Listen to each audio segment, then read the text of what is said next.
Assalamualaikum warahmatullahi wabarakatuh. Alhamdulillah kita masih dapat berjumpa kembali dalam pertemuan kali ini. Nah, untuk pertemuan kali ini kita akan sedikit membahas tentang fikih Ramadan.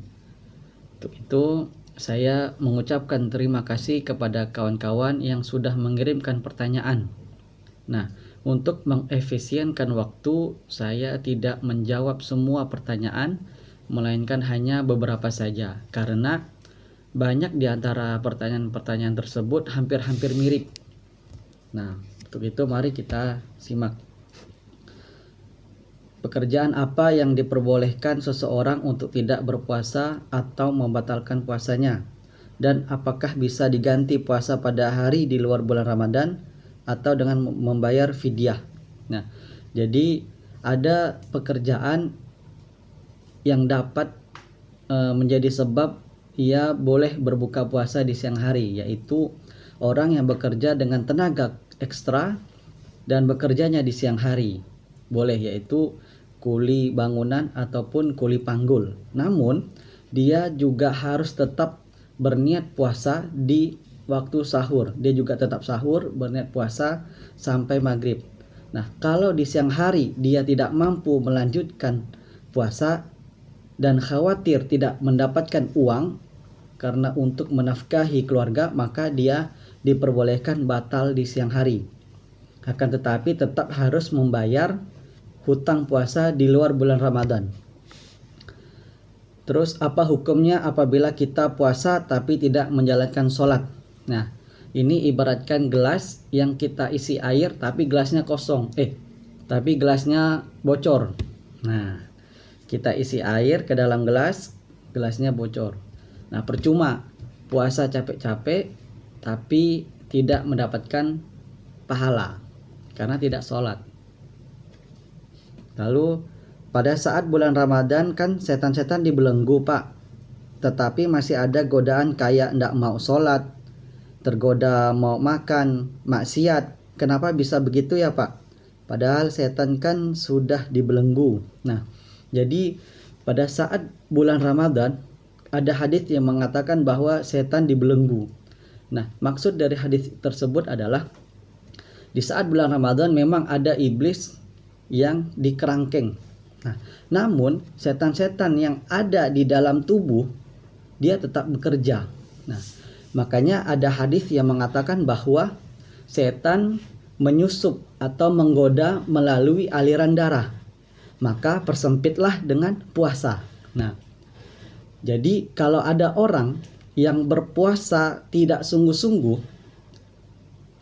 nah, dia bisa tergoda oleh setan.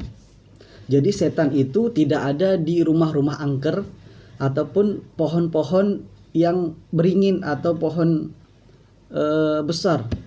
Setan itu ada dalam tubuh. Dia menyusup lewat aliran darah, maka persempitlah dengan puasa.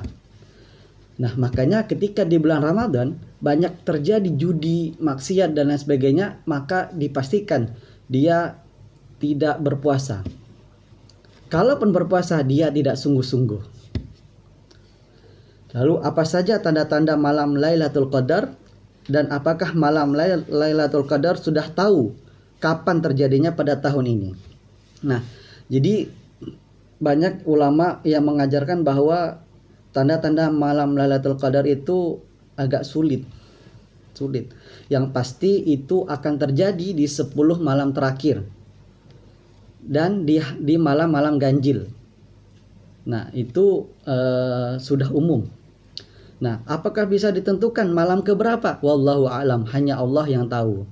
Kalau Allah Subhanahu wa taala memberitahu kapan jatuhnya malam Lailatul Qadar, maka di malam itu saja para umat Islam datang ke masjid, tidak di malam-malam lainnya. Lalu ada yang mengatakan bahwa saat berpuasa kita tidak diperbolehkan untuk menggosok gigi di pagi hari. Nah, hukum ketika kita berpuasa lalu pagi-pagi kita sikat gigi boleh. Bismillah, diniatkan untuk menjaga kesehatan dan menjaga agar tidak bau mulut. Nah, tapi tetap hati-hati, jangan sampai air kumur-kumur masuk ke dalam tenggorokan. Nah, saya sering mendapatkan broadcast ketika bulan Ramadan sudah dekat. Orang-orang berbondong untuk meminta maaf. Apakah ada dalilnya? Nah, kalau kita lihat tidak ada dalil khusus untuk menyuruh kita untuk berminta maaf sebelum bulan Ramadan. Tapi kita meminta maaf atau saling maaf-maafan boleh kapan saja. Hanya saja mungkin hanya momennya, takut tidak bisa bertemu di Lebaran ataupun tidak bisa berjumpa lagi. Siapa tahu ada pekerjaan yang harus keluar kota dan lain sebagainya. Jadi pakai hadis umum boleh, tapi tidak khusus kapan waktunya. Apakah sah puasa tanpa sholat tarawih? Nah, sudah seperti yang saya jelaskan di awal, kalau kita berpuasa tapi tidak sholat 5 waktu, maka pahalanya sia-sia. Hanya mendapatkan lapar dan dahaga. Seperti biasa kita dengar, kamin so'imin. Nah, berapa banyak orang yang berpuasa tapi hanya mendapatkan lapar dan dahaga. Namun, kalau kita tidak mengerjakan sholat tarawih, nah hukum sholat tarawih ialah sunnah. Nah, kita puasa tapi tidak tarawih. Nah, tetap dapat pahala puasa tapi tidak dapat pahala tarawih. Puasanya tetap sah. Nah, apakah benar jikalau tidur merupakan ibadah dan akan mendapatkan pahala di bulan Ramadan? Nah, baik. Jadi ada hadis yang diriwayatkan oleh Al-Baihaqi, tidurnya orang yang berpuasa adalah ibadah. Diamnya adalah tasbih dan doanya adalah doa yang mustajabah. Nah, perawi hadis ini adalah Abdullah bin Aufi. Hadis ini dibawakan oleh Al-Baihaqi dalam Syu'abul Iman. Dalam hadis ini terdapat Ma'ruf bin Hasan dan dia adalah perawi yang dhaif, lemah. Juga dalam hadis ini terdapat Sulaiman bin Amr yang lebih dhaif dari Ma'ruf bin Hasan. Nah, jadi hadis ini adalah hadis yang dhaif, lemah, bukan palsu. Nah, kenapa orang-orang menyebarkan hal yang seperti ini? Karena takutnya orang-orang umat Islam jadi malas. Jadi ketika berpuasa dia hanya tidur terus dari pagi sampai maghrib. Nah, takutnya umat Islam jadi malas, tidak mau beribadah. Nah, makanya ketika tidur tidak dapat pahala tapi mendapatkan pahala puasa. Nah, seperti itu. Puasa tetap sah tapi hanya mendapatkan pahala puasa, tidak mendapatkan pahala tidur. Hukum berenang ketika berpuasa bulan Ramadan. Nah, seperti yang kita ketahui bahwa Imam Syafi'i membolehkan kita berenang saat berpuasa. Nah, asalkan tidak masuk air ke dalam mulut, rongga hidung ataupun telinga. Tapi ada ulama yang lain mengatakan makruh karena sifat kekhawatiran, kehati-hatian, takut masuk air. Makanya lebih baik jangan. Bagaimana hukum fidyah dalam agama? Nah, hukum fidyah ini wajib ketika kita tidak dapat melaksanakan puasa di bulan Ramadan tahun lalu. Ketika bulan Ramadan tahun lalu kita sakit-sakitan dan sampai sekarang pun kita sakit-sakitan, maka kita wajib untuk membayar fidyah.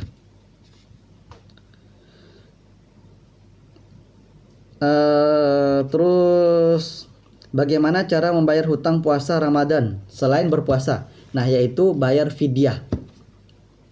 Bayar fidyah ada 3 cara. 1, bawa makan orang miskin ke rumah. 2, antar beras ataupun lauk ke rumahnya. Atau 3, kasih duit. Apakah mencicipi makanan saat bulan Ramadan dapat membatalkan puasa? Kalau pekerjaannya dia memang chef ataupun dia meracik makanan untuk dijual, ataupun dihidangkan di rumah karena memang kerjaannya masak, dia boleh mencicipi makanan asalkan tidak sampai masuk ke dalam tenggorokan, yaitu hanya di lidah, rasa manis, asin, atau pahit boleh. Mana yang lebih utama, puasa Syawal atau membayar hutang puasa? Diutamakan adalah membayar hutang puasa dahulu. Hutang puasa lunas baru puasa sunnah 6. Puasa 6 di bulan Syawal. Apa keistimewaannya malam Lailatul Qadar? Malam Lailatul Qadar lebih baik dari 1000 bulan.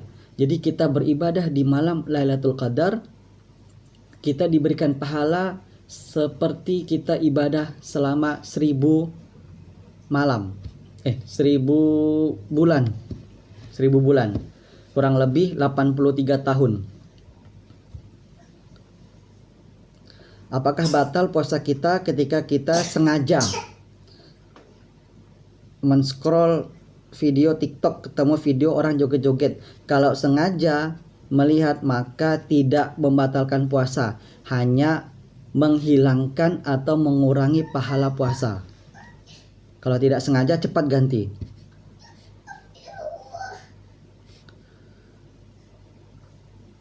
Bagaimana ketika kita puasa kita disuruh vaksin? Nah, hukum menurut fatwa MUI boleh ketika kita puasa kita juga vaksin dengan niat bismillah menjaga diri kita dan menjaga lingkungan sekitar. Donor darah bagaimana? Kalau donor darah boleh, apalagi itu dalam situasi yang darurat, terlebih untuk saudara kita. Namun kalau dikhawatirkan ketika kita donor darah tapi badan kita semakin lemas, maka dikhawatirkan jangan, nanti malam kita donornya. Apakah boleh ketika puasa kita chat dan teleponan sama pacar? Pacaran saja tidak boleh, apalagi saat puasa kita teleponan. Nah, seperti itu. Ya, baik, demikianlah pertanyaan-pertanyaan yang dapat saya jawab. Mudah-mudahan ini menjadi tambahan wawasan kita dalam pengetahuan seputar bulan Ramadan. Ada pertanyaan lagi.